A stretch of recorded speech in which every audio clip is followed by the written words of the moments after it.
هل أتاك حديث موسى إذ ناداه ربه بالوادي المقدس طوى اذهب إلى فرعون إنه طغى. Surah An-Nazi'at ayat 15 sampai 26 ini adalah rangkuman dari kisah Nabi Musa alaihi salatu wassalam dan juga Fir'aun laknatullah alaih. Di sini Allah Subhanahu wa taala mengatakan hal ataka hadithu Musa. Apakah telah datang atau sudahkah sampai kepadamu wahai Muhammad hadithu Musa, cerita tentang Nabi Musa. Kita tahu bahwa dari sekian para nabi dan rasul yang dicantumkan dalam Al-Quran itu, Nabi Musa adalah nabi terbanyak yang disebutkan. Dari seluruh para nabi dan rasul yang dicantumkan dalam Al-Quran itu, Nabi Musa paling banyak. Lalu pertanyaannya, kenapa Allah Subhanahu wa taala memperbanyak kisah Nabi Musa alaihi salatu wassalam di dalam Al-Quran melebihi nabi-nabi yang lainnya? Sebagian para ulama tafsir mengatakan hikmahnya adalah disebutkan karena ada kemiripan besar antara dakwah Nabi Musa alaihi salatu wassalam dengan dakwah Nabi kita Muhammad sallallahu alaihi wasallam fil mihani wal bala, dari segi ujian dan cobaan yang Allah Subhanahu wa taala berikan kepada Nabi Musa dan Rasul kita Muhammad sallallahu alaihi wasallam. Ujian apa? Ujian dari pendustaan kaumnya kepada nabinya dan juga kisah hijrah keduanya. Itulah yang mengakibatkan kemudian Al-Quran itu banyak menyebut kisah Nabi Musa. Makanya saat peristiwa Isra Mi'raj, ketika Nabi SAW berjumpa dengan Nabi Musa, maka Nabi Musa SAW menangis karena tidak menyangka bahwa ada seorang Nabi yang jauh lebih muda tetapi kaumnya jauh lebih banyak dibandingkan dirinya. Lah dari situ Nabi SAW pernah memuji Nabi Musa alaihi salatu wassalam karena banyaknya ujian dan cobaan yang Allah timpakan kepada Nabi Musa. Jadi kaumnya itu luar biasa memuji Nabi Musa alaihi salatu wassalam, maksudnya Bani Israel, sampai-sampai Nabi mengatakan rahimallahu akhi Musa, semoga Allah merahmati saudaraku Nabi Musa. Udhiya katsiran fasabara, dia banyak diuji oleh Allah Subhanahu wa taala tapi dia sangat sabar.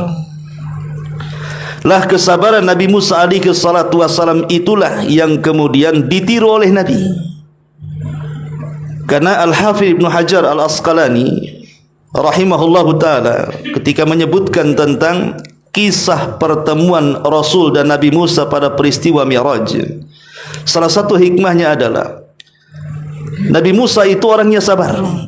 Ketika menghadapi Bani Israel, seolah-olah Allah ingin katakan, wahai Muhammad, sabarlah engkau seperti sabarnya Nabi Musa ketika mengobati kaumnya.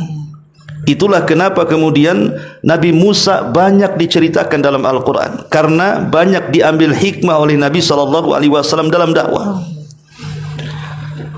Maka di sini Allah Subhanahu wa taala mengatakan hal ataka hadithu Musa. Musa sendiri secara nasab adalah Musa ibnu Imran, ibni Yashur, ibni Qahid, ibni Lawi, ibni Ya'qub, ibni Ishaq, ibni Ibrahim. Jadi turunannya sampai kepada Ishaq putra Ibrahim alaihi salatu wassalam. Adapun kalimat Musa ibn Imran, bukankah kalimat Al-Imran di dalam Al-Quranul Karim itu tersematkan kepada keluarga Maryam? Dari sini kata ahli tafsir mengatakan, ya memang Imran itu ada dua keluarga. Pertama, Imran yang hidup di Baitul Maqdis. Imran yang hidup di Baitul Maqdis, dan itulah ayahanda daripada Maryam bintu Imran, kakek daripada Isa bin Maryam. Makanya kalimat Al-Imran dijadikan satu nama dalam surah, namanya surah Al-Imran. Surah Al-Imran itu artinya keluarga Imran, dan yang dimaksud di situ adalah keluarga Nabi Isa ibnu Maryam. Tapi di sana juga ada Imran yang kedua, Imran yang hidup di Mesir. Itulah yang kemudian melahirkan seorang nabi, memiliki keturunan seorang nabi namanya Musa ibnu Imran. Jadi keluarga Imran ada dua. Ada keluarga Nabi Musa alaihi salatu wassalam di Mesir, dan ada keluarga Isa di Palestina, Baitul Maqdis. Ma'asyiral muslimin wal muslimat rahimani wa rahimakumullah. Kemudian Allah Subhanahu wa taala mengatakan, "Idzna da rabbuhu bil wadil muqaddas tuwa." Ingatlah ketika Rabbmu menyerumu wahai Musa di lembah suci, yaitu lembah Tua. Di mana lembah Tua ini? Memang banyak versi menurut ulama tafsir di mana letak lembah Tua ini. Karena lembah ini sangat bersejarah. Apa sejarahnya? Disinilah Nabi Musa alaihi salatu wassalam diangkat menjadi nabi dan rasul, dan pertama kali dialognya Nabi Musa dengan Allah Subhanahu wa taala sehingga disematkan kalimat kalimur rahman.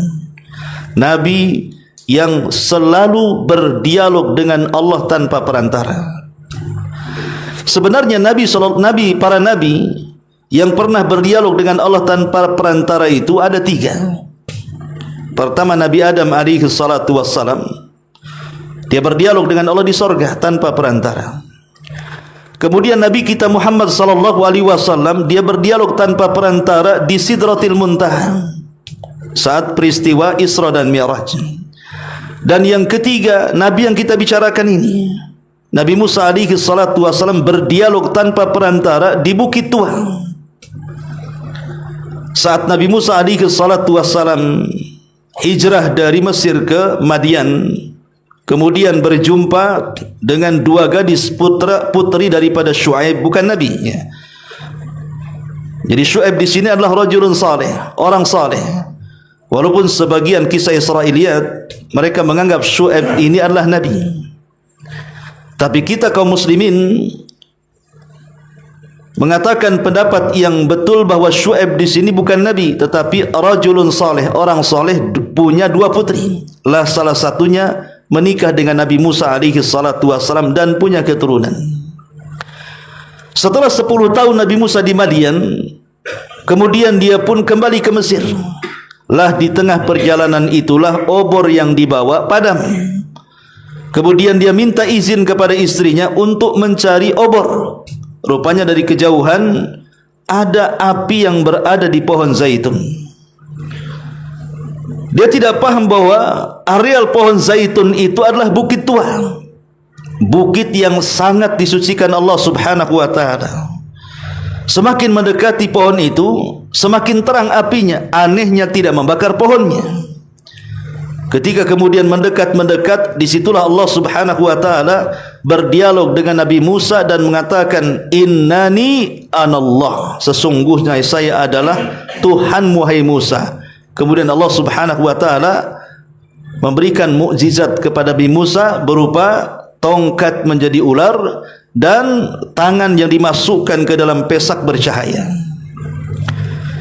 Setelah itu kemudian, setelah Allah membekali dengan dua mukjizat inilah, maka Allah Subhanahu wa taala perintahkan Nabi Musa untuk berdakwah kepada Firaun. Makanya ayat selanjutnya Allah mengatakan, "Idhhab ila Firaun." Pergi wahai Musa ke Firaun. Innahu tagha, karena dia orang yang sangat melampaui batas. Ada yang mengatakan bahwa letak Bukit Tua itu, sebagian ahli tafsir mengatakan bahwa dia terletak di selatan Nablus. Selatan Nablus, di situ ada Tur, maksudnya di Palestina. Jadi letaknya di Palestina, selatan Nablus. Dan ini versi orang-orang Yahudi. Orang-orang Yahudi mengklaim bahwa Bukit Tua itu di selatan Nablus, tepatnya di Palestina. Tapi ada juga yang mengatakan bahwa Bukit Tua itu di barat daya Syam. Di sana ada gunung namanya Gunung Zaitun sekitar Bukit Baitul Maqdis. Ya, masih daerah Palestina juga. Tapi yang satu selatan Nablus, tetapi yang satu di barat daya Syam, letaknya di Gunung Zaitun. Ini juga dikuatkan oleh beberapa para ulama. Tetapi ada juga yang mengatakan yang masyhur adalah yang dimaksud Bukit Tua itu lokasinya di Mesir. Karena memang perjalanan Nabi Musa dari Madian menuju Mesir, artinya sudah masuk pada perbatasan Mesir. Maka letak tua itu adalah di Mesir, yang kemudian dikenal dengan Bukit Sinai namanya. Disitulah tempat Nabi Musa alaihi salatu wassalam berdialog. Idnadahu rabbuhu bil wadil muqaddas tuwa. Kemudian setelah Allah Subhanahu wa taala mengangkat Nabi Musa alaihi salatu wassalam menjadi nabi dan rasul, kemudian dibekali mukjizat, maka Allah perintahkan Musa untuk berdakwah kepada Fir'aun. Idhab ila fir'auna innahu tagha. Wahai Musa, berangkatlah engkau kepada Fir'aun, karena manusia satu ini orang yang paling melampaui batas. Ma'asyiral muslimin yang dimuliakan Allah Subhanahu wa taala, di sini Allah Subhanahu wa taala memerintahkan Nabi Musa untuk memulai berdakwah. Hikmahnya adalah bahwa Quran ini, saya ulangi, bukan kitab sejarah yang kita nikmati ceritanya. Tetapi Quran ini kitab ibrah dan pelajaran dalam kehidupan untuk diambil pelajarannya. Ketika Allah Subhanahu wa taala menceritakan Nabi Musa, kemudian Allah Subhanahu wa taala menceritakan tentang kisah permulaan dakwah beliau, maka setiap kita wajib mengikuti dakwahnya para nabi, bahwa hidup kita ini hanya untuk berdakwah. Dakwah itu kan tidak mesti menjadi seorang ustaz. Minimalnya dalam keluarga, seorang orang tua berdakwah kepada anak, suami kepada istri atau sebaliknya, keluarga kepada tetangga, dan begitu seterusnya. Itulah yang diperintahkan Allah Subhanahu wa taala. Nanti kita jelaskan tentang hikmahnya. Kita jelaskan di sini dulu. Allah mengatakan idhab ila fir'auna innahu tagha. Fakul hal laka ila an tazakka. Nanti sesampainya di hadapan Fir'aun, katakan kepada dia, maksudnya Fir'aun, adakah engkau wahai Fir'aun keinginan untuk membersihkan dirimu dari kesesatan? Sadarlah dari kesesatan. Wa ahdiyaka ila rabbika fatahsha. Dan selain juga mensucikan dari kesesatan, aku menunjukimu ke jalan Rabbmu supaya kamu menjadi orang yang takut. Fa'arahul ayatal kubra. Kemudian Fir'aun pun melihat tanda-tanda kebesaran Allah Subhanahu wa taala, maksudnya mukjizat Nabi Musa alaihi salatu wassalam. Ma'asyiral muslimin yang dimuliakan Allah Subhanahu wa taala, di sini Allah Subhanahu wa taala katakan Fir'aun itu orangnya tughyan. Tughyan itu artinya melampaui batas. Sampai di mana melampaui batas Fir'aun sehingga Allah Subhanahu wa taala katakan innahu tagha? Pertama, Fir'aun ini berhukum bi ghairi ma anzalallah.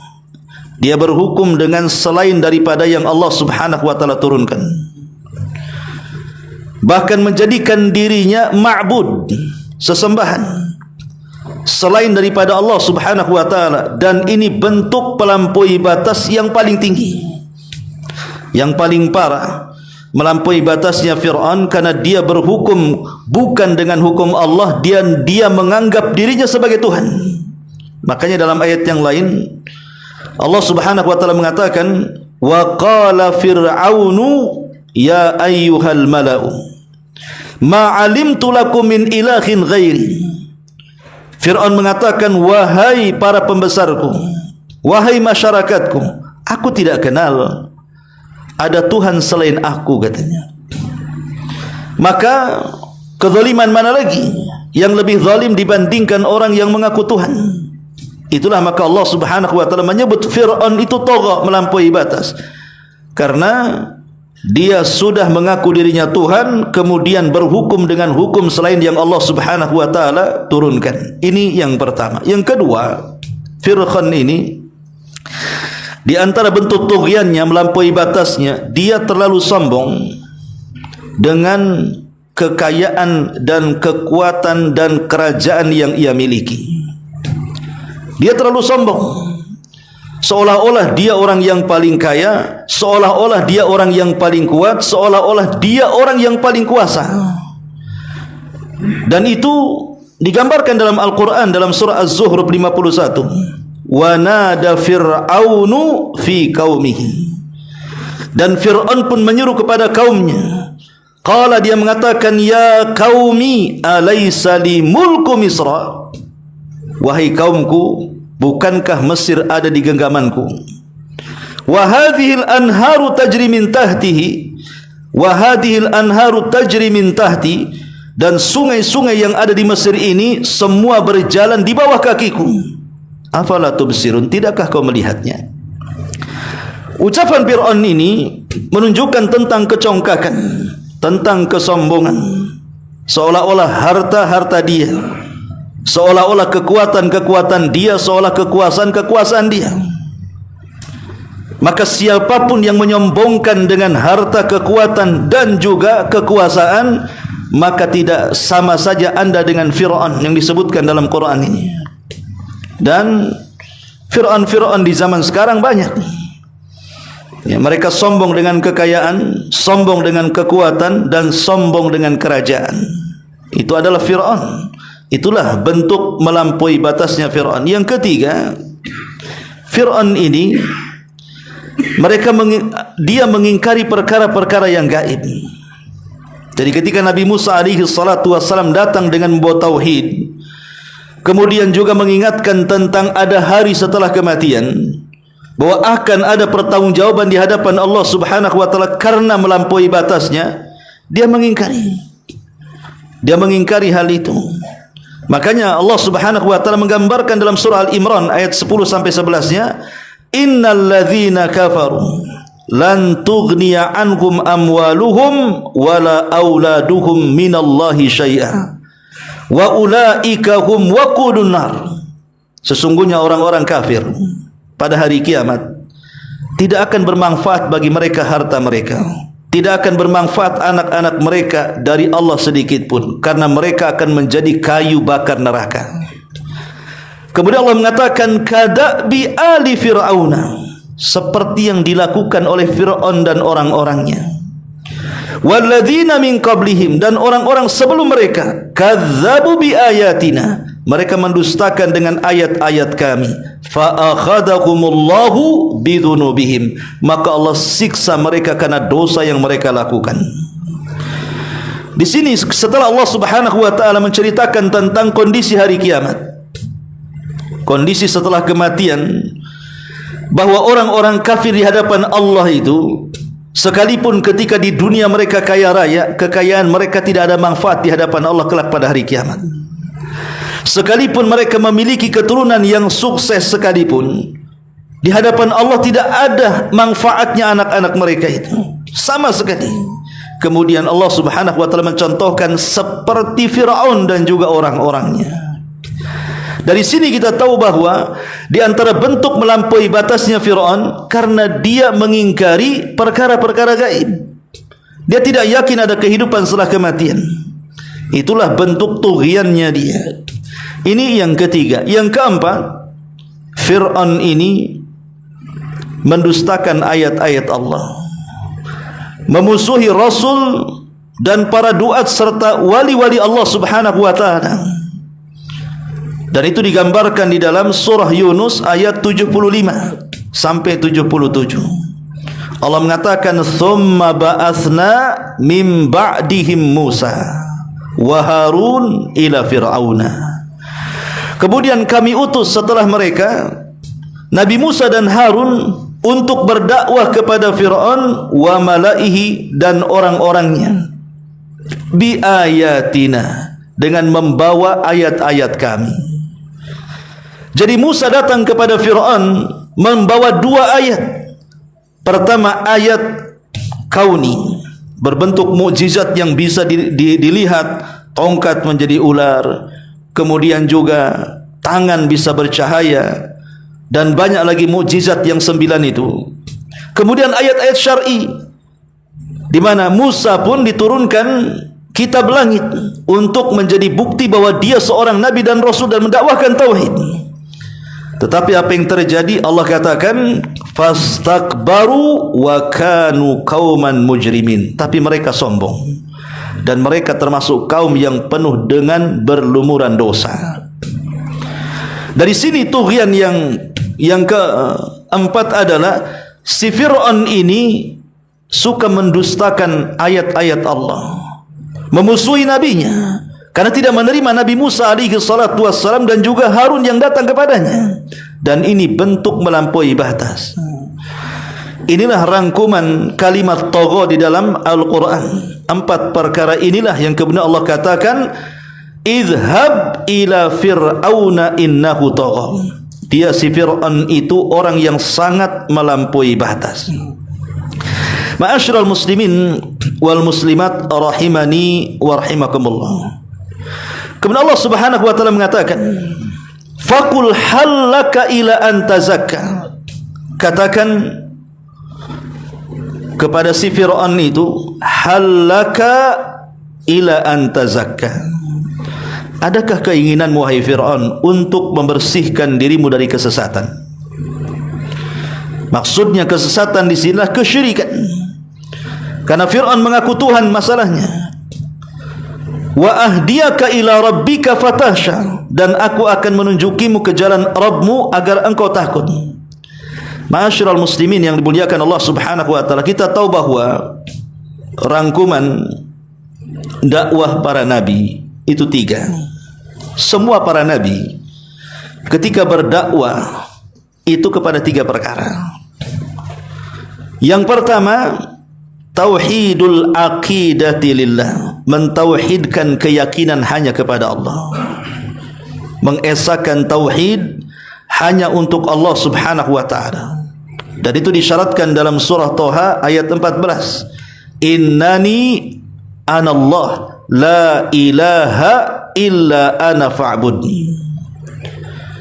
Sesungguhnya aku adalah Allah, tidak ada sesembahan yang berhak disembah kecuali aku, maka sembah aku. Kalimat ini dilontarkan atau difirmankan oleh Allah saat Musa berada di bukit tua tadi. Jadi Allah Subhanahu wa taala bicara di balik pohon zaitun yang berapi tadi. Di situlah Allah Subhanahu wa taala mengatakan innani anallah. Hei Musa, aku adalah Allah Tuhanmu. La ilaha illa ana, tidak ada sembahan yang berhak disembah kecuali aku. Fa'budni, sembahlah aku. Berarti tugas Nabi Musa dalam berdakwah apa? Mentauhidkan akidah hanya kepada Allah. Mentauhidkan akidah hanya kepada Allah. Ini yang pertama. Kemudian yang kedua, tauhidul ibadati lillah. Mentauhidkan ibadah hanya kepada Allah. Jadi bukan hanya keyakinan, tapi juga amalan. Dan itu disyaratkan dalam surah Thaha 14-nya ketika dialognya Allah dengan Nabi Musa, wa aqimis salata li dzikri. Wahai Musa, tegakkan salat untuk apa? Untuk mengingat aku satu-satunya. Ini disebut tauhidul ibadah namanya. Mentauhidkan ibadah hanya kepada Allah Subhanahu wa taala. Kemudian yang ketiga, al-imanu bil yaumil akhir. Beriman dengan adanya hari akhir. Dan itu disebutkan dalam surah Thaha ayat 15-nya, masih dalam rangkuman kisah Nabi Musa, innas sa'ata atiyatun akadu ukhfiha litujza kullu nafsin ma tas'a. Sesungguhnya hari kiamat itu telah dekat.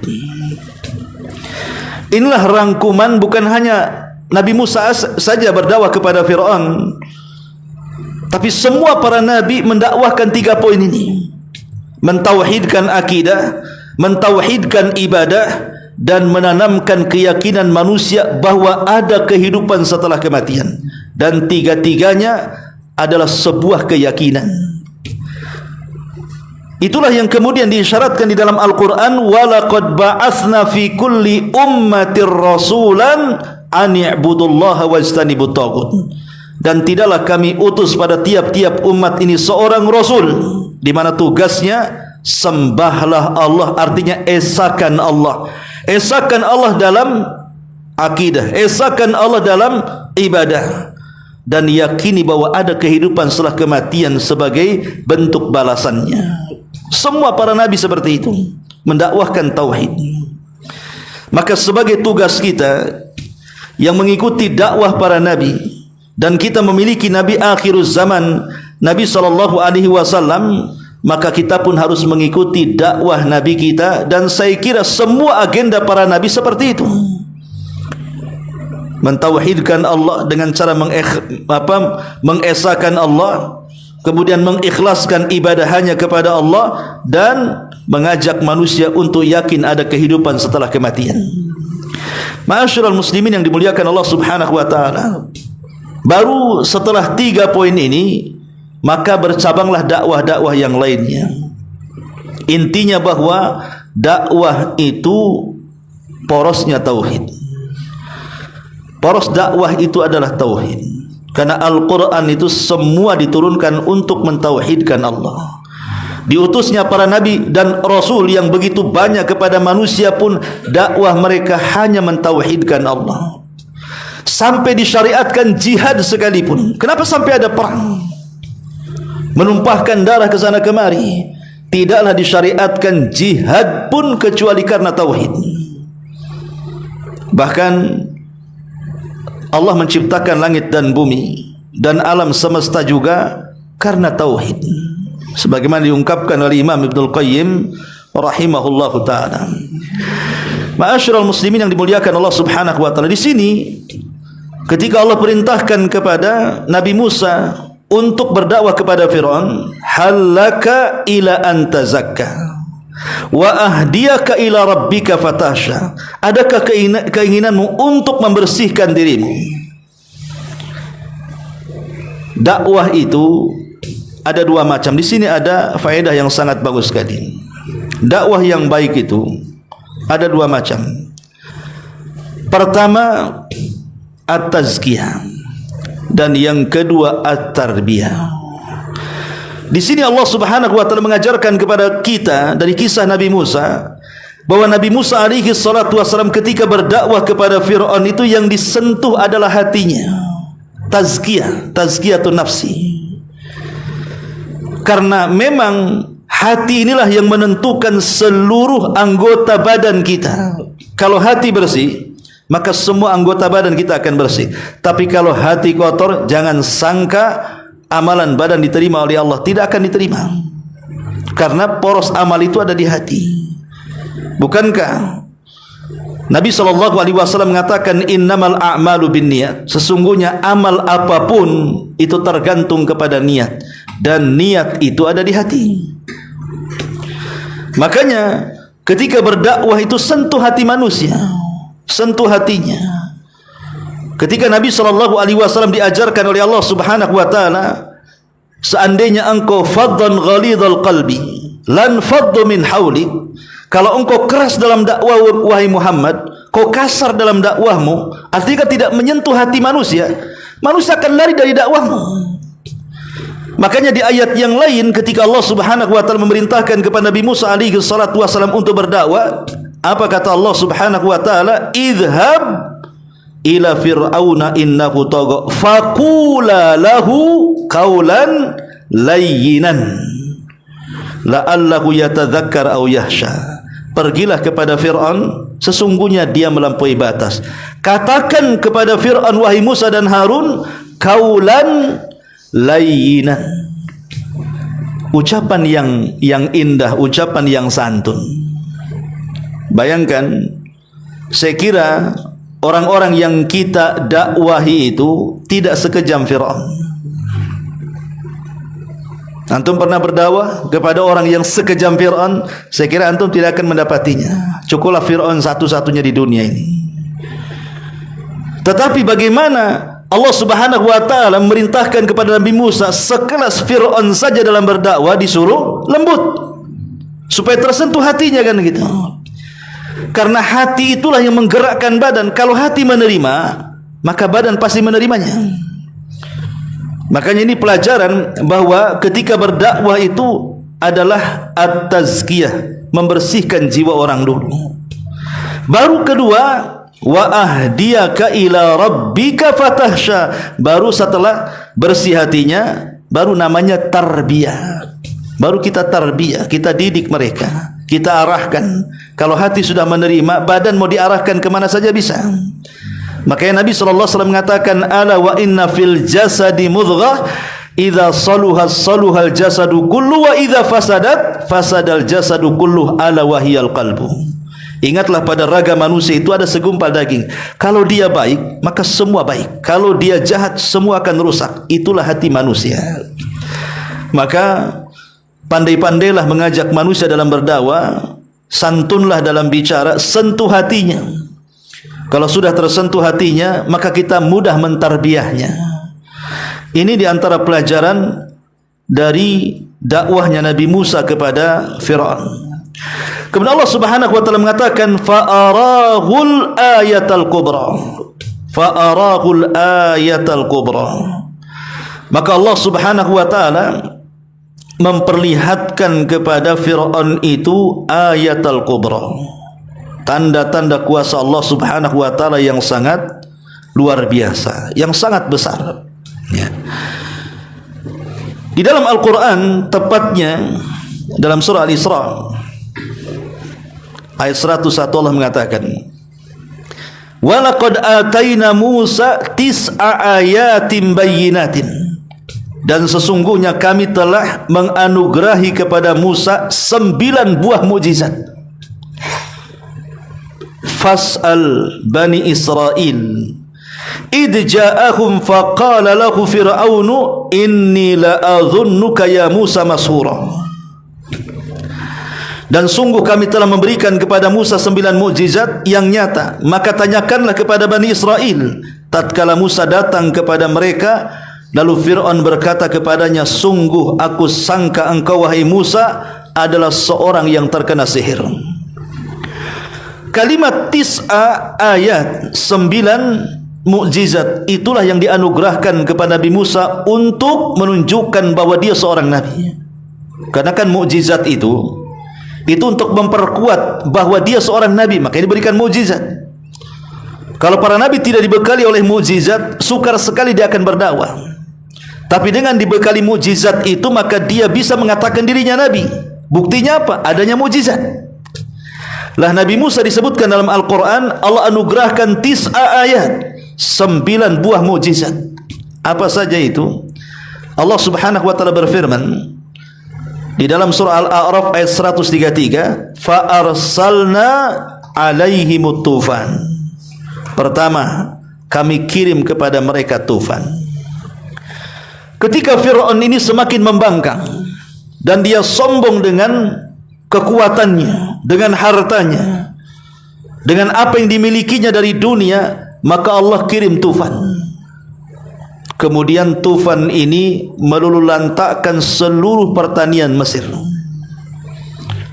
sehingga datang paceklik di mana-mana. Akhirnya bangkrutlah negeri Mesir. Ini yang pertama. Kemudian yang kedua, wal jarad, dikirim belalang, belalang di mana-mana. Kemudian wal kummal, tidak cukup sampai belalang, hilang belalang, datang pula kutu. Kemudian waddafadi wadzafadi, hilang kutu, datang pula katak. Waddam, kemudian hilang katak, datang pula darah. Maksudnya darah di sini air Mesir menjadi darah, sehingga susah untuk mandi, susah untuk minum, karena semua darah. Ya. Allah mengatakan mufassalatin fastakbaru wa kanu qauma mujrimin. Tetapi dengan adanya mukjizat yang sangat luar biasa ini, mereka sombong. Mereka sombong dan mereka adalah kaum yang berdosa. Ini di luar daripada mukjizat tongkat dan juga mukjizat tangan yang bisa bercahaya. Dan banyak lagi mukjizat Nabi Musa, banyak, bukan 9 mukjizat saja, banyak ya. Tapi ini di antara mukjizat yang sangat besar. Makanya Allah Subhanahu wa taala katakan fa'arahu ayatal kubra. Tapi apa yang terjadi? Fakadzdzaba wa asa. Tapi Fir'aun ini memang mendustakan ayat-ayat Allah dan bermaksiat kepada nabinya. Ma'asyiral muslimin wal muslimat rahimani wa rahimakumullah. Ketika Allah mengatakan fakadzdzaba wa asa, bahwa di antara sunnatu dakwah, ikhwan, sunnatu dakwah, tidak semua orang yang antum dakwah itu menerima. Itu sunnah dakwah itu. Ada yang mudah menerima, ada yang sukar menerima, ada juga yang menolak. Namanya dakwah, mengajak manusia. Tugas kita ini sebagaimana Allah katakan kepada Nabi SAW, wa ma 'alaika illal balag. Tidaklah kewajiban kau Muhammad kecuali hanya menyampaikan saja. Itulah yang disebut dengan hidayatul irsyad. Kita ini hanya menyampaikan hidayatul irsyad. Katakan ini baik, ini tidak baik. Katakan ini tauhid, ini syirik. Ini sunnah, ini bid'ah. Ini taat, ini maksiat. Ini yang hitam, ini yang putih. Tugas kita hanya itu saja. Dan kita tidak bisa memaksa orang untuk masuk ke dalam hidayah. Artinya kita tidak bisa memaksa orang disetir oleh dakwah kita. Karena kewajiban kita ini hanya menyampaikan. Kalau kita sudah bisa menyampaikan kebenaran, itulah suksesi dakwah seorang dai. Bukan mendapatkan banyaknya mad'u, tidak, tetapi berhasil menyampaikan dakwah yang hak. Ketika Nabi SAW diperlihatkan oleh Allah Subhanahu wa taala dalam mimpinya, Nabi SAW melihat ada kaum yang sangat besar sekali. Kemudian Nabi SAW mengatakan, jangan-jangan itu adalah kaumku kelak pada hari kiamat. Tapi Jibril mengatakan, bukan, itu kaumnya Musa. Kemudian Nabi SAW mengarah penglihatannya ke tempat lain. Rupanya ada kaum yang jauh jumlahnya lebih banyak dibandingkan kaumnya Musa. Kemudian Jibril mengatakan, itulah kaummu. Di dalam mereka ada 70.000 manusia yang masuk surga tanpa hisab dan adab. Kemudian kata Rasul, aku pun melihat ada nabi yang pengikutnya cuman 1, ada nabi yang pengikutnya cuman 2, bahkan ada nabi yang tidak ada pengikut sama sekali. Pertanyaannya, lah nabi-nabi yang tidak punya pengikut, atau mungkin pengikutnya 1 atau 2 atau 3, apa kita katakan gagal dalam berdakwah? Mustahil seorang nabi gagal dalam berdakwah. Makanya para ulama mengatakan gagal berhasilnya dalam berdakwah itu bukan banyaknya pengikut, tetapi berhasilnya dia bisa menyampaikan kebenaran. Sampaikan kebenaran. Soal dia terima atau tidak urusan Allah itu. Tapi kan kita sudah mengurangi beban kita, bahwa kita sudah menyampaikan risalah Allah kepada manusia. Dan inti risalah Allah adalah menyampaikan tauhid. Dan sifat dakwah ketika menyampaikan tauhid itu, mesti ada orang-orang yang akan mendustakan dakwah kita. Seperti Fir'aun, fakadzdzaba wa asa. Fakadzdzaba wa asa, karena berat mendakwakan tauhid, ikhwan. Antum akan dituduh macam-macam. Kalau mendakwakan dakwah tauhid, apalagi di tengah-tengah umat yang sudah menyebar kesyirikan di mana-mana, akan sulit dan antum akan mendapatkan tuduhan macam-macam. Nabi Musa saja dikatakan Fir'aun, wa inni la'adhunnuka mashura. Ya, jangan-jangan engkau ini orang terkena sihir, katanya. Atau mungkin dituduh penyihir seperti Nabi SAW. Kemudian Allah Subhanahu wa taala mengatakan, "Tsumma adbara yas'a." Tsumma adbara yas'a. Kemudian setelah dia mendustakan dan juga mendurhakai Allah Subhanahu wa taala, dia pun berpaling, kemudian berusaha menentang Nabi Musa. Apa yang terjadi? Fahasyara fanada. Penentangannya luar biasa.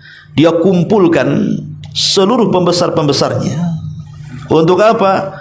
Menyerang Nabi Musa. Kemudian mengatakan, ana rabbukumul a'la, sayalah Rabb yang paling tinggi di antara kalian. Nah, ini sudah tingkat tinggi kerusakannya, mengaku dirinya Tuhan. Dan kita tahu bahwa sepanjang zaman ada saja orang-orang yang mengaku Tuhan. Sebelumnya Namrud mengaku Tuhan, kemudian disusul dengan Fir'aun mengaku Tuhan, kemudian belakangan di Yaman Dzunwas mengaku Tuhan, dan banyak lagi orang-orang yang mengaku Tuhan. Tetapi kenapa kemudian Fir'aun yang banyak diceritakan dalam Al-Quran? Karena tadi berkaitan dengan kisah Nabi Musa. Karena kita tahu bahwa Bani Israel dengan umat Islam itu ada hubung kait yang tidak bisa dilepaskan. Bani Israel, kisah-kisah Bani Israel dengan kita kaum muslimin itu banyak yang tidak bisa terpisahkan. Makanya Nabi SAW kalau menasihati para sahabatnya pasti dikait-kaitkan dengan Bani Israel. Contoh, ketika Nabi SAW berangkat ke perang Hunain membawa banyak para sahabat. Nah, di perang Hunain itu kita tahu bahwa jumlah kaum muslimin jauh lebih banyak dibandingkan orang kafir. Ini satu-satunya peperangan yang jumlah kaum muslimin lebih banyak dibandingkan orang-orang kafir. Umumnya peperangan Rasul itu pasukannya sedikit, musuh yang banyak. Ya. Tapi dalam perang Hunain ini terbalik. Kenapa? Karena banyak orang-orang yang hudatsau ahdi bil Islam, mereka baru masuk Islam, ikut serta. Sehingga di antara mereka sombong. Karena banyaknya tentara, mereka sombong, makanya di permulaan peperangan kalah, walaupun di akhir menang karena pertolongan Allah Subhanahu wa taala. Yang ingin saya ceritakan adalah ketika kaum muslimin yang baru masuk Islam itu melewati sebuah pohon bidara, mereka terngiang nostalgia di zaman jahiliyah bahwa pohon itu dianggap keramat, penuh dengan berkah. Jadi sebelum perang mereka gantungkan tuh senjata-senjata di pohon itu supaya ditransfer barokah. Kemudian setelah waktunya bergerak diambil, baru kemudian berangkat perang. Dan mereka meyakini pedang mereka akan membunuh musuhnya. Sehingga mereka berhenti di sekitar pohon itu. Kemudian memanggil Nabi SAW dan mengatakan, ya Rasulullah, ij'al lana dhata anwat kama lakum dhatu anwat. Rasul, buatlah pohon macam ini juga, katanya. Seperti mereka orang-orang musyrik punya juga. Biar kami gantung-gantungan pedang di sini, biar dapat transfer kekuatan dalam pedang gitu ya. Jadi pedangnya pedang sakti. Karena zaman dulu kan kalau kita lihat film-film kerajaan kan gitu ya, ada pusaka-pusaka sakti itu. Ya, apalagi zaman-zaman dulu Majapahit gitu ya. Itu mesti itu. Ya, pedang pusendok tuh apa namanya. Ya. Jadi Nabi SAW marah ketika itu. Kenapa? Karena ini pintu menuju kesyirikan. Kata Nabi SAW, Allahu Akbar, ucapan kalian persis seperti ucapan Bani Israel. Lihat, Rasul mengaitkan kaum muslimin dengan Bani Israel. Ya. Kemudian juga kisah yang lain, ketika Rasul SAW pulang dalam peperangan, habis bekalnya, kemudian singgah di sebuah rumah. Rumah itu pemiliknya nenek yang sudah tua, seorang Yahudi. Ya. Kata Nabi SAW, nek, kami ini kehabisan bekal. Ada enggak makanan minuman yang bisa kami minum dan kami jadikan bekal pulang? Dan itu baik. Kemudian memberikan makanan, minuman dan bekal untuk pulang Nabi SAW dan para sahabatnya menuju kota Madinah. Ingat, Nabi itu tidak pernah melupakan kebaikan orang. Dan ini harus dicontoh. Nabi itu punya sifat tidak melupakan kebaikan orang. Lah ketika itu Nabi bertanya kepada nenek tua ini, Nek, engkau sudah berbuat baik kepadaku. Kira-kira sepulangnya aku ke kota Madinah, aku akan bayar hutangku kepadamu. Kau ingin apa? Kami akan antar kepadamu. Kata si nenek tua ini, maka berikanlah kepadaku seekor anjing. Berikan kepadaku seekor anjing supaya anjing ini bisa menjaga kambing-kambingku. Yang kedua, berikan seekor unta supaya menjadi tungganganku. Kemudian berikan juga ini itu, banyak sekali permintaannya. Maka Nabi SAW mengatakan kepada nenek itu, ayajaz ka'ajuzi Bani Israel, kata Rasul, wahai nenek, lemahkah engkau untuk seperti nenek di zaman Bani Israel? Rasul menyebutkan di zaman Bani Israel. Sahabat heran, apa yang kau maksud wahai Rasul, seorang nenek di zaman Bani Israel itu? Maka Rasul menceritakan dulu ketika Nabi Musa berangkat dari Mesir menuju tanah perjanjian membawa Bani Israel, tersesat jalan, tidak tahu arah kemana. Di zaman itu belum ada kompas, belum ada Google Map, belum ada apa kan, tersesat. Kemudian orang-orang dekat Nabi Musa ini, orang-orang cerdasnya mengatakan, boleh jadi kita melupakan satu wasiat, katanya. Kata Nabi Musa, wasiat apa? Kemudian diceritakan tentang kematian Nabi Yusuf. Bahwa Nabi Yusuf pernah berwasiat agar dia dikuburkan di Palestina. Oh, itu masalahnya. Kalau gitu kita cari kuburannya, kita gali, kita bawa jasadnya dan kita kuburkan di Palestina. Lah ketika itu tidak ada yang tahu kuburannya Nabi Yusuf kecuali seorang nenek tua. Maka kemudian Nabi Musa mengatakan, "Nek, bisakah kau tunjukkan di mana kuburan Yusuf?" Maka sang nenek mengatakan, "Oh, tidak bisa begitu. Ada imbalannya." Kata Nabi Musa, "Apa imbalannya?"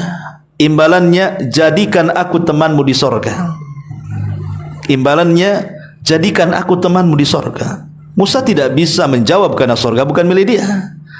Tapi Allah Subhanahu wa taala kirimkan Jibril dan mengatakan kepada Musa, Allah kabulkan. Maka Nabi Musa mengatakan, baik, Allah sudah mengabulkan permintaanmu, tunjukkan kuburannya. Maka digali kuburan itu, dan kita tahu jasad para nabi tidak mungkin dimakan tanah. Jasad para nabi itu akan utuh. Maka jasad itu dibawa dan dikuburkan di Palestina. Lah kalimat ini, kalimat lemah ke engkau wahai nenek, seperti nenek di zaman Bani Israel. Lihat nenek di zaman Bani Israel ketika minta upah karena sebuah pekerjaan, minta sorga. Kok ini minta dunia saja? Soalnya begitu. Ingat, kau sudah tua, kau akan mati. Soalnya Rasul mengatakan begitu. Ya. Maka ini juga sebuah nasihat kepada kita. Orang kalau sudah tua itu harus dekat dengan masjid. Ya. Ini makin tua makin keladi, makin jadi, kata orang-orang. Ya. Jadi kembali bahwa umat Islam ini memang selalu dikait-kaitkan dengan Bani Israel, dan banyak kalimat-kalimat Bani Israel. Seperti contohnya yang lain, ketika Nabi SAW hendak perang Badar, belum mulai Badar Kubro. Ya. Kan Rasul belum punya pengalaman perang, tetapi bagaimanapun harus perang karena musuh sudah di depan. Masalahnya Abu Jahal dan para pengikutnya 1000 lebih sudah di depan. Rasul ingin memberikan semangat kepada para sahabatnya dan ingin menguji kesetiaan mereka. Maka berdirilah orang-orang muhajirin. Ya, tidak syak lagi, orang muhajirin pasti setia dengan Rasul. Tidak mungkin tidak setia. Bagaimana tidak setia? Dia rela mengorbankan harta, mengorbankan jiwa, hijrah dari Mekah ke Madinah, tidak bawa apa-apa kecuali karena memperjuangkan dakwah. Tidak dilakukan lagi kesetiaan orang-orang muhajirin. Tapi Rasul melirik orang Ansar. Maka Sa'ad bin Mu'adz, pemimpin Aus, langsung berdiri, ya, dan mengatakan, ya Muhammad, apakah kau meragukan kami? Seandainya engkau mengarungi sebuah lautan, kami akan ikut bersamamu. Kemudian salah seorang di antara mereka mengatakan, kami tidak mungkin seperti Bani Israel yang mengatakan sami'na wa asaina, kami katakan sami'na wa ata'na. Kau perintahkan saja sami'na wa ata'na. Tapi Bani Israel sami'na wa asaina, kami mendengar tapi bermaksiat. Kami tidak mungkin mengatakan seperti itu. Kami katakan sami'na wa ata'na, kami dengar dan kami taat. Lihat bagaimana para sahabat pun selalu menyinggung-nyinggung Bani Israel, kan gitu. Ya, makanya wajar kalau seandainya dalam Quran itu hampir kisah Bani Israel itu mendominasi Al-Quran dibandingkan kisah-kisah yang lainnya. Kemudian Allah mengatakan, فَأَخَذَهُ اللَّهُ نَكَالَ الْآخِرَةِ وَالْأُولَى إِنَّ فِي ذَلِكَ لَإِبْرَةٌ لِمَنْ يَخْشَى. Ketika kemudian Fir'aun pun terlampau kejam mengaku dirinya Tuhan, maka Allah Subhanahu wa taala ingin buktikan bahwa dia bukan Tuhan. Dengan cara apa? Fa akhadahullahu nakalal akhirati wal ula. Allah menghukum Nabi Musa, Allah menghukum Fir'aun dengan azab pertama di akhirat dan sebelumnya siksa dunia. Sesungguhnya pada yang demikian itu benar-benar sebuah pelajaran bagi orang-orang yang mau berfikir. Ma'asyiral muslimin yang dimuliakan Allah Subhanahu wa taala. Kita tahu bahwa ma'ruf kisahnya kematian Fir'aun. Bahwa saat Nabi Musa alaihi salatu wassalam menampakkan mukjizatnya dengan memukulkan tongkat ke lautan, ke Laut Merah itu, kemudian membuat 12 jalan, karena memang 12 kabilah, 12 jalan kan itu ya. Kemudian Fir'aun datang, penyusul Nabi Musa. Ketika Musa dan Bani Israel sudah di ujung, rupanya Fir'aun di tengah-tengahnya. Disitulah Allah Subhanahu wa taala perintahkan Musa untuk memukulkan tongkatnya kembali. Maka menyatulah lautan yang menjadi jalan menjadi ombak yang besar. Disitulah Allah tenggelamkan Fir'aun. Disebutkan dalam sebuah hadis, ya, di mana Nabi SAW mengatakan ketika Fir'aun sempat mengucapkan kalimat amantu bima amanat bihi Banu Israel, aku beriman persis seperti apa yang diimani Bani Israel, maka Jibril datang, kemudian masuk ke dalam dasar lautan mengambil tanah hitam, kemudian naik dan menyumpel mulut si Fir'aun. Kata Jibril kepada Nabi SAW, kulakukan karena aku takut dia dapat rahmat. Orang seperti dia tidak layak dapat rahmat. Dari sini menunjukkan bahwa orang yang nafasnya sampai di tenggorokan, maka tidak ada pintu tobat bagi dia. Kalau sudah nyawa di sini, nggak ada lagi pintu tobat. Walaupun dia bisa bicara, saya beriman, saya bertobat. Karena kalau nyawa sudah di tenggorokan itu tidak mungkin balik ke badan, pasti keluar. Hatta idza balagatit taraqi wa qila manraq. Kalau jiwa sudah sampai di tenggorokan, ruh sudah sampai di tenggorokan, wa qila manraq, dikatakan siapa yang bisa meruqyah dia, maksudnya mengobati supaya dikembalikan, ya tidak bisa, pasti dia mati, ya. Inilah rangkuman daripada kisah Nabi Musa dan Fir'aun. Tapi di sini ada sebuah faedah tentang bagaimana upaya dakwah yang dilakukan Nabi Musa alaihi salatu wassalam kepada Fir'aun. Dakwah ini adalah muhimmatul anbiya. Maksudnya pekerjaan para nabi. Dakwah itu pekerjaan para nabi. Dan pekerjaan para nabi ini harus kita ikuti. Makanya siapapun yang mengikuti pekerjaan para nabi, Allah akan anugerahkan berbagai macam keutamaan. Kalau antum berdakwah, maka Allah anugerahkan banyak keutamaan bagi orang-orang yang mau berdakwah. Pertama, dakwah itu adalah ahsanu kalimatin tuqalu fil ardi. Dakwah itu adalah ucapan terbaik yang diucapkan di kolong langit. Kalimat terbaik, suara terindah, itulah dakwah. Terkadang ada orang-orang terpukau dengan nyanyian-nyanyian karena suaranya merdu, suaranya indah, bisa terlena, bahkan tertidur kan begitu. Karena telinga mereka adalah telinga-telinga fasik. Telinga orang-orang fasik ya seperti itu. Tapi telinga orang-orang yang beriman tidak menganggap bahwa lantunan-lantunan lagu dan begitu seterusnya itu bukan sebuah yang indah di telinga mereka, bahkan mengotorinya. Tapi orang-orang yang beriman bahwa suara terindah di telinga mereka adalah suara seruan dakwah ilallah.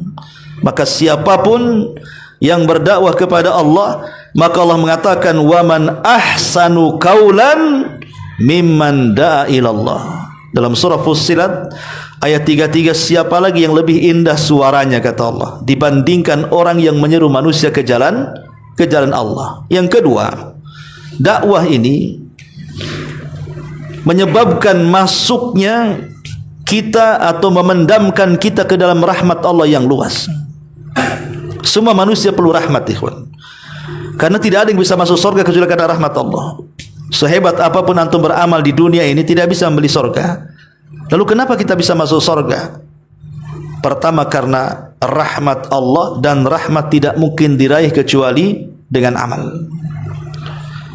Lah dakwah ini salah satu perkara yang bisa memasukkan kita atau memandamkan kita ke dalam rahmat Allah yang luas. Allah mengatakan di dalam surah At-Taubah 71, wal mu'minuna wal mu'minat ba'duhum awliya'u ba'din ya'muruna bil ma'rufi wa yanhauna 'anil munkar wa yuqimuna as-salata wa yu'tuna az-zakata wa yuti'una Allah wa rasulahu ulaika sayarhamuhumullahu innallaha azizun hakim.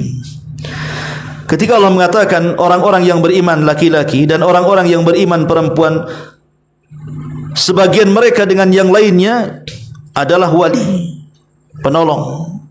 Mereka memerintahkan manusia kepada yang baik, mencegah dari yang mungkar, melaksanakan salat, menunaikan zakat, taat kepada Allah dan Rasulnya. Merekalah orang-orang yang akan diberikan rahmat. Ketika bagiannya wa ya'muruna bil ma'ruf wa yanhauna 'anil munkar, ini kan dakwah artinya. Nah di situ Allah mengatakan mereka akan diberikan rahmat. Maka beruntunglah orang-orang yang dakwah itu jadikan profesinya, karena Allah akan berikan rahmat kepada dia. Yang ketiga, dakwah ini sababu biqa'il khairiyati fi hadil ummah, sebab tertetapnya sebuah kebaikan kepada umat. Kalau sudah tidak ada pendakwah, tidak ada ustaz, tidak ada kiai, saya pastikan dunia rusak. Siapa yang akan mencegah manusia dari kemungkaran? Siapa yang akan mencegah manusia dari kesyirikan? Siapa yang mencegah manusia dari perkara-perkara baru dalam agama? Siapa yang akan mencegah manusia dari kebatilan? Kalau semua orang diam, dunia ini pasti rusak. Tapi selama ada orang yang berdakwah, dipastikan kebaikan itu akan tetap di permukaan bumi. Itulah yang Allah katakan, kuntum khaira ummatin ukhrijat linnasi ta'muruna bil ma'ruf wa tanhauna 'anil munkar. Kalian sebaik-baik umat yang dikeluarkan kepada manusia, tugasnya ajak manusia kepada kebaikan, cegah mereka dari kemungkaran. Kemudian yang ketiga, yang keempat, dakwah ini mencegah turunnya azab. Dakwah ini mencegah turunnya azab. Kalau tidak ada orang yang berdakwah di sekitar kita, maka dipastikan daerah itu buruk dan pantas diazab. Makanya ketika Nabi mempermisalkan orang-orang yang mengingkari kemungkaran dengan orang-orang yang diam dari kemungkaran, Rasul mempermisalkan seperti perahu yang memiliki lantai dua, lantai satu dan lantai dua. Lantai bawah tertutup, lantai dua terbuka. Ya. Jadi orang-orang yang di lantai satu ini, kalau meminta air, pasti dia ke atas ke lantai dua. Nanti dari lantai dua dibantu, diulurkan ember mengambil air dari sungai tadi. Ya. Setiap hari seperti itu. Akhirnya kemudian yang di bawah ini merasa enggak enak. Ini kalau kita terus merepotkan orang yang di atas untuk ngambil air, kasihan. Kita ambil air sendiri saja. Caranya apa? Kita lobangi saja kapal ini, nanti airnya masuk dari lubang itu. Ini orang-orang di lantai dua, kalau membiarkan kapalnya dilobangi hanya untuk mengambil air, yang karam itu bukan yang di lantai satu saja yang buat masalah, kapal-kapalnya karam. Artinya semua akan tenggelam kan gitu. Lah itulah permisalan kata Rasul, kalau kita diamkan orang kemungkaran, kalau sampai datang azab, bukan dia saja yang terkena azab, kita pun orang baik terimbas dengan azabnya. Itulah yang Allah katakan, wattaqu fitnatal la tusibannal ladzina zalamu minkum khassah. Takutlah kalian akan fitnah yang kalau sudah ditimpakan, bukan orang zalim saja yang terkena, orang baik pun akan kena imbasnya. Maka kalau kita membiarkan kemungkaran, kalau datang azab Allah, datang tsunami, datang puting beliung, datang banjir, datang gunung meletus, bukan hanya orang jahat saja yang mati, orang-orang baik pun akan terkena mati di situ. Maka kalau ingin tidak turun azab, perbanyaklah kadar-kadar dai yang memerintahkan kepada kebaikan dan mencegah kepada kemungkaran. Kemudian dakwah juga adalah sebab nailu azimil ujur wa taksirul hasanat. Sebab terbesar kita ini mudah mendapatkan pahala, bahkan pahalanya banyak sekali. Makanya ada istilah kalau dalam ilmu bisnis itu, ilmu namanya multi level marketing. Tapi kalau dalam berdakwah itu namanya multi level pahala. Semakin banyak kita ngajak, semakin banyak pahalanya. Ya, umpamanya saya ajarkan satu orang membaca Fatihah. Kemudian orang ini mengajarkan bacaan Fatihah kepada orang. Kemudian orang ini mengajarkan Fatihah kepada orang lagi sampai akhir terus seperti itu. Dapatlah 100-200 orang. Maka dari 200 orang itu akan kembali yang ke pertama yang mengajarkannya. Makanya minimalnya kalau antum mendidik anak antum, dipesantrenkan, akhirnya jadi hafal Quran. Kemudian dia juga bisa menguasai ilmu-ilmu yang lain, akhirnya jadi pendakwah, menyadarkan ribuan manusia.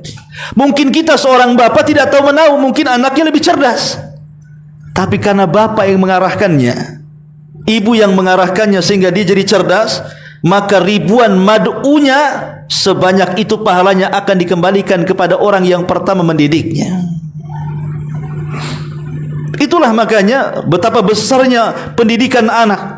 Guru-guru di sekolah, mau TK, mau SD, ya, mau pesantren, kalau seandainya kemudian orang yang dididik itu kelak menjadi orang besar, menjadi pendakwah, akhirnya ribuan orang dapat hidayah, maka itu kembali kepada orang yang pertama yang mendidiknya. Ya, guru-guru itulah. Ya, murid. Makanya kenapa dahulu ada seorang imam namanya A'mash. A'mash ini ulama dunia, ikhwan. Ulama besar A'mash ini. Satu dunia belajar sama dia, ulama hadis. Tapi dia ajari anak-anak kecil. Sehingga kemudian ada orang mengatakan, ya A'mash, katanya, engkau ini alim min ulama dunia. Kenapa kamu ngajari anak-anak kecil-kecil begini? Ajarilah kami yang sudah dewasa. Tapi A'mash mengatakan, engkau tidak tahu. Iya, sekarang mereka kecil, tapi nanti mereka lah yang akan meneruskan generasiku, katanya. Jadi begitulah para ulama, ya, mengajarkan kepada kita bukan untuk hari ini, tapi ke depan. Entah dari sekian orang yang kita ajar, entah jadi apa kan kita tidak tahu. Anak-anak yang kita didik jadi apa, kita tidak tahu. Tidak mesti mungkin dia jadi ustaz, mungkin dia seorang kaya kemudian dermawan. Bisa saja kita mungkin setelah meninggal, rupanya anak kita ini jadi orang kaya raya. Dengan kekayaannya akhirnya menjadi dermawan, banyak ribuan orang ditolong dia. Maka pahalanya kembali kepada orang tua yang mendidiknya. Itulah kenapa kemudian dakwah ini menyebabkan banyaknya dapat pahala dan banyaknya dapat kebaikan.